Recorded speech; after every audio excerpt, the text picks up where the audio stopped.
Iran Israel के बीच चल रही जंग के साथ साथ दुनिया के कई देशों में पेट्रोलियम संकट पैदा हो गया है। ऊर्जा के क्षेत्र में भी काफी कमी देखने को मिल रही है और यही वजह है कि अलग अलग देश अपने अपने देशों में अलग अलग कदम उठा रहे हैं। कहां कितना संकट है, सब कुछ आपको इस वीडियो में बताएंगे। नमस्कार, बहुत स्वागत है आपका न्यूज 18 का डिजिटल प्लेटफॉर्म आप देख रहे हैं। मैं हूं आपके साथ ऋतु सिंह।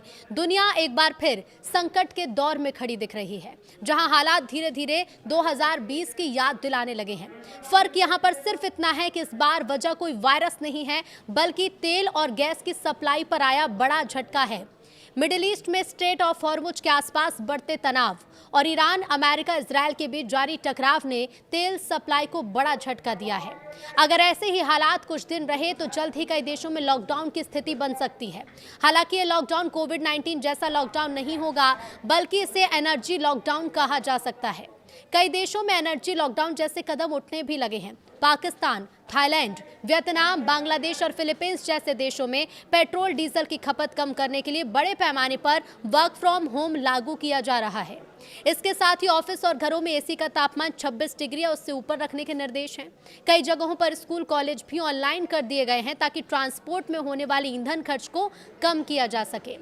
एनर्जी लॉकडाउन कोई आधिकारिक शब्द नहीं है, लेकिन हालात को समझाने के लिए इसका इस्तेमाल किया जा रहा है। जब किसी देश के पास ऊर्जा यानी तेल, गैस या बिजली की कमी हो जाती है तो सरकारें इस खपत को कम करने के लिए लोगों की रोजमर्रा की गतिविधियों पर कुछ सीमाएं लगाने लगती हैं। ये वही स्थिति होती है जब आपसे कहा जाता है कि बेवजह यात्रा ना करें, ऑफिस घर से करें, एयर कंडीशनर सीमित चलाएं, गैर जरूरी काम फिलहाल टाल दें। सरकार इसे लॉकडाउन तो नहीं कहेगी क्योंकि इससे घबराहट फैलती है, लेकिन आम आदमी के लिए असर काफी हद तक कुछ वैसा ही हो जाएगा जैसा कोविड के दौरान महसूस हुआ।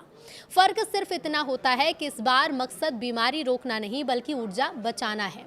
हालांकि भारत में फिलहाल बिजली सप्लाई की कोई कमी नहीं है, इसलिए बिजली के इस्तेमाल पर कोई रोक नहीं होने वाली। प्रभाव पेट्रोल, डीजल, एलपीजी, पीएनजी और सीएनजी पर सबसे ज्यादा दूसरे देशों में देखने को मिल रहा है।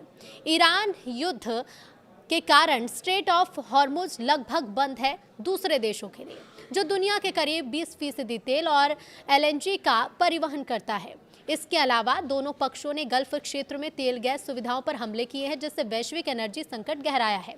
ये संकट मुख्य रूप से एशिया को प्रभावित कर रहा है, क्योंकि ये देश मिडिल ईस्ट से 60 से 90% तेल एलएनजी आयात करते हैं। कई देशों में एनर्जी लॉकडाउन जैसी स्थिति है, यानी कि fuel rationing, work from home, छोटे वर्क वीक, स्ट्रीट लाइट बंद, ब्लैकआउट, फैक्ट्री, स्कूल बंद और कोविड काल जैसी बचत उपाय। मुख्य प्रभावित देश जहां एनर्जी लॉकडाउन सख्त उपाय लागू हैं, सबसे पहले बात करेंगे पाकिस्तान की कि पाकिस्तान पर ईरान इजरायल युद्ध का कितना असर देखने को मिल रहा है।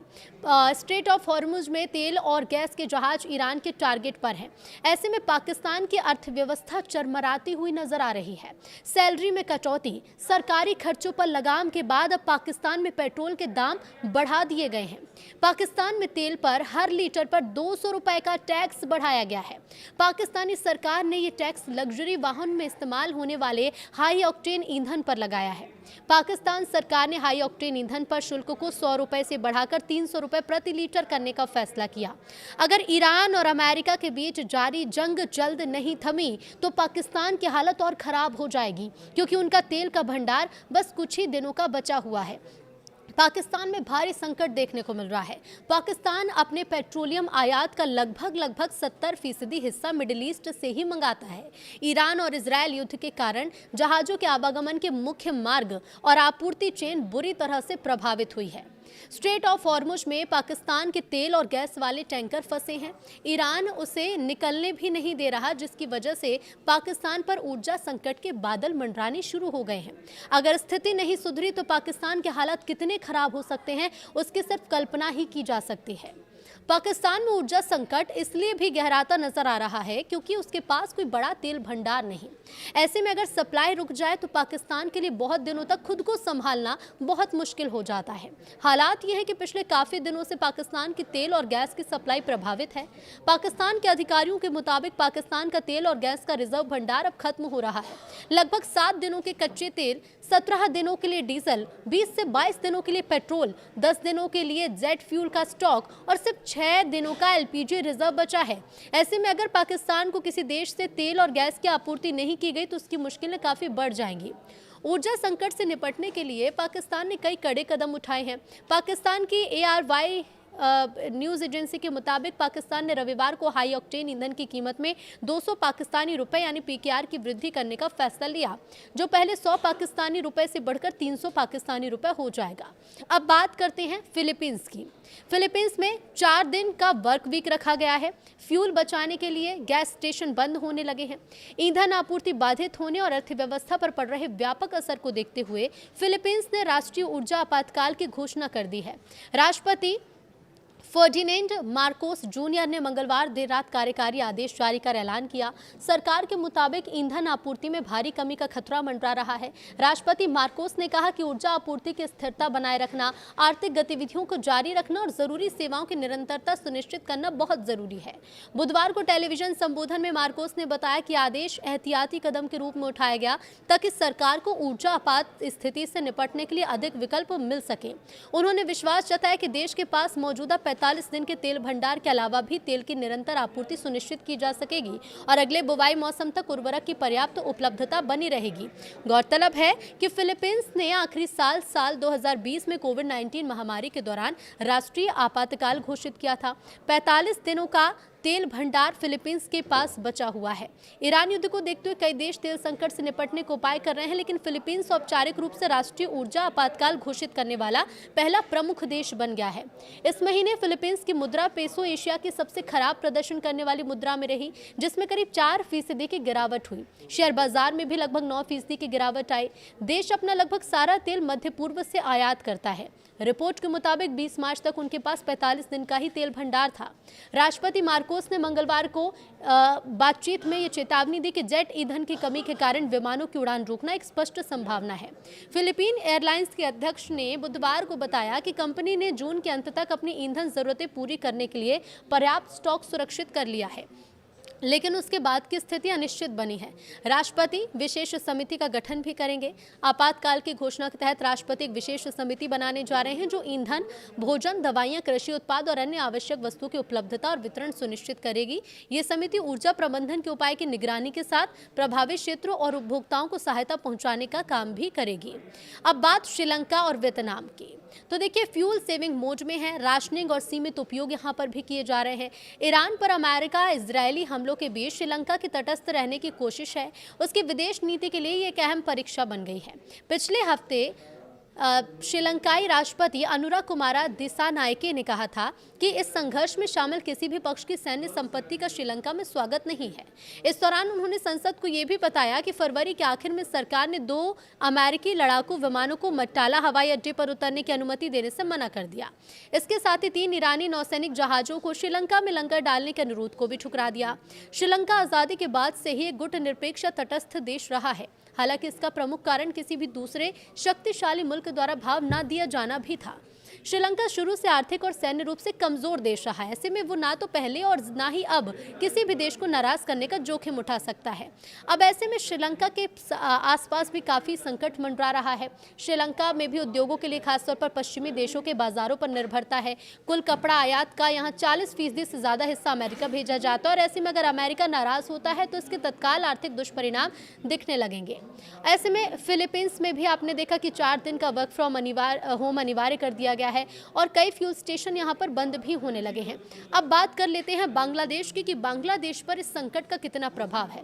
तो यहां पर फ्यूल राशनिंग, पेट्रोल, डीजल सीमित कर दिए गए हैं। अस्थायी ब्लैकआउट है। यूनिवर्सिटी कैंपस बंद है। रमजान की छुट्टियां पर यहां पर बढ़ा दी गई हैं। गारमेंट फैक्ट्री में बिजली की बचत की जा रही है। ईरान इजरायल युद्ध का बांग्लादेश पर काफी गहरा नेगेटिव असर देखने को मिल रहा है, जिससे ईंधन की भारी कमी और महंगाई बढ़ गई है। मार्च 2026 तक जेट ईंधन की कीमतें 80% से ज्यादा बढ़ गई। ऊर्जा संकट के कारण पेट्रोल पंप पर लंबी लाइन देखी गई। इस संकट से बांग्लादेश की जीडीपी में 3% तक की गिरावट भी आशंका है। बांग्लादेश पर युद्ध के प्रमुख प्रभाव क्या है? तो देखिए, सबसे बड़ा है तो ऊर्जा संकट। हॉर्मुज जल डमरू मध्य में व्यवधान के कारण जो बांग्लादेश के लिए LNG और तेल का प्रमुख मार्ग है, ईंधन की आपूर्ति बाधित हुई है। महंगाई में यहाँ काफी उछाल देखने को मिल रहा है। जेट ईंधन की कीमतों में 111% तक की कुल वृद्धि देखी गई है और आर्थिक दबाव भी बढ़ रहा है। ऊर्जा की कमी के कारण देश भर में बिजली की खपत कम करने और विश्वविद्यालयों को बंद करने जैसे उपाय अपनाने पड़े हैं। शिपिंग और व्यापार पे भी असर दिख रहा है। तो शिपिंग में व्यवधान और उच्च बीमा लागत के कारण बांग्लादेश के लिए कच्चे माल का आयात महंगा हो गया है। अब ऐसे में दक्षिण कोरिया पर इस युद्ध का क्या असर? तो यहाँ पर क्राइसिस मोड है, इमरजेंसी टास्क फोर्स बना दिया गया है, सबसे खराब स्थिति के लिए तैयारी है। मार्च 2026 में ईरान और इजरायल के बीच बढ़ते तनाव और युद्ध का दक्षिण कोरिया की अर्थव्यवस्था और यहाँ की ऊर्जा सुरक्षा पर काफी गहरा प्रभाव पड़ा है। दक्षिण कोरिया अपनी ऊर्जा जरूरतों के लिए मध्य पूर्व पर ही ज्यादा निर्भर है। अब इसके कारण ये संकट उसके लिए एक बहुत बड़ी चुनौती है। शेयर बाजार में यहाँ ऐतिहासिक गिरावट दर्ज की गई है। शुरुआती दिनों में दक्षिण कोरिया के मुख्य स्टॉक इंडेक्स KOSPI में भारी गिरावट देखी गई। द डिप्लोमेट के मुताबिक 4 मार्च 2026 को 12% से ज्यादा की गिरावट आई, जो ऐतिहासिक गिरावट थी। मुद्रा और मुद्रास्फीति में तो देखिए दक्षिण कोरियाई मुद्रा वून का मूल्य गिरकर लगभग 1500 प्रति अमेरिकी डॉलर पर पहुंच गया है। ऐसे में यहाँ पर मुद्रास्फीति का दबाव भी काफी बढ़ा है। ऊर्जा संकट और तेल की कीमतों में भी बदलाव है। दक्षिण कोरिया अपना कच्चा तेल जरूरतों का लगभग 70% मध्य पूर्व से आयात करता है। हॉर्मुज जल डमरू मध्य के बंद होने की आशंका ने ईंधन की कीमतों को बढ़ा दिया है। सरकार ने स्थिति को संभालने के लिए 1997 के बाद पहली बार पेट्रोलियम उत्पादों पर प्राइस कैप लगाने जैसे कड़े कदम उठाए हैं। इंडोनेशिया पर भी इस युद्ध का अच्छा खासा प्रभाव देखने को मिल रहा है। और देखिए यहाँ पर जल्द खत्म होने वाले हैं, बचत उपाय किए जा रहे हैं। ईरान इजरायल युद्ध का इंडोनेशिया की अर्थव्यवस्था पर काफ़ी नेगेटिव इफेक्ट देखने को मिल रहा है, जिसमें मुख्य रूप से ईंधन आयात लागत में वृद्धि और महंगाई का खतरा शामिल है। तेल की कीमतों में तेजी के कारण इंडोनेशियाई सरकार ने वित्तीय घाटे से बचने के लिए लगभग 80 ट्रिलियन रुपया की बजट कटौती की योजना बनाई है। ईंधन की यहाँ पर ऊंची लागत हो रही है। तेल की कीमतों में वृद्धि से इंडोनेशिया पर आर्थिक बोझ बढ़ा है। देश अपनी ऊर्जा जरूरतों का एक बड़ा हिस्सा यहाँ आयात करता है। कच्चे तेल की कीमतों में तेजी से देश में आयातित महंगाई का डर बढ़ गया है। राष्ट्रपति प्रबोवो सुबियांतो की सरकार युद्ध के आर्थिक प्रभाव से निपटने के लिए लगभग 80 ट्रिलियन रुपया की बजटीय बचत की तलाश कर रही है। हॉर्मुज जल डमरू मध्य में तनाव के कारण सप्लाई चेन में भी रुकावट है, जिससे औद्योगिक कच्चे माल की उपलब्धता भी प्रभावित हो सकती है। वैश्विक आर्थिक अनिश्चितता के बीच इंडोनेशियाई रुपया पर दबाव बढ़ने की भी संभावना है। चीन और जापान पर क्या असर है? तो देखिए चीन के लिए युद्ध एक दोहरी चुनौती बनकर आया है। यहाँ चीन अपनी कुल समुद्री कच्चे तेल की जरूरतों का लगभग 13 से 14% ईरान से आयात करता है। युद्ध के कारण ईरान से होने वाला 10 लाख से 14 लाख बैरल प्रतिदिन का तेल आयात प्रभावित हुआ है। यहाँ कच्चे तेल की कीमतों में उछाल से चीन के विशाल पेट्रोकेमिकल उद्योग की लागत बढ़ गई है, जिससे प्लास्टिक उर्वरक जैसे रसायनों के दाम भी बढ़ गए हैं। महंगाई का खतरा भी है। चीन जो अब तक मंदी से जूझ रहा था, अब यहाँ खराब मुद्रास्फीति का खतरा मंडरा रहा है, जिससे आम जनता की क्रय शक्ति कम हो रही है। और ऐसे में चीन के साथ साथ जापान में क्या असर है? तो जापान की अर्थव्यवस्था जो पहले से कमजोर थी, येन से जूझ रही थी, इस युद्ध से और भी ज्यादा संकट में आ गई है। जापान अपनी जरूरत का 90% से ज्यादा कच्चा तेल मध्य पूर्व से आयात करता है, जिसका बड़ा हिस्सा हॉर्मुज जल डमरू मध्य से होकर ही गुजरता है। अब इस रास्ते में रुकावट से जापान में भी ईंधन की भारी किल्लत हो गई है। खाद्य पदार्थों पर भी यहाँ प्रभाव पड़ रहा है और इसके साथ ही साथ आर्थिक मंदी का जोखिम भी यहाँ पर मंडराने लगा है। यूरोप में गैस की कीमतें बढ़ गई हैं। नई एनर्जी क्राइसिस की आशंका है। राशनिंग की संभावना है। अफ्रीका जैसे केन्या, मिस्र में फ्यूल कीमतें बढ़ गई हैं। महंगाई बढ़ी है। कुछ देशों में रात 9 बजे तक दुकानें अब बंद कर दी जा रही हैं। गल्फ देश यानी कतर, यूएई, सऊदी, कुवैत में खुद हमलों से प्रभावित हैं। प्रोडक्शन यहाँ कम हो गया है, लेकिन ये उत्पादक भी हैं। इधर इंटरनेशनल एनर्जी एजेंसी यानी कि IEA ने इसे इतिहास का सबसे बड़ा एनर्जी डिसरप्शन बताया है। तेल कीमतें 100 से 120 प्रति बैरल तक पहुंच गई हैं।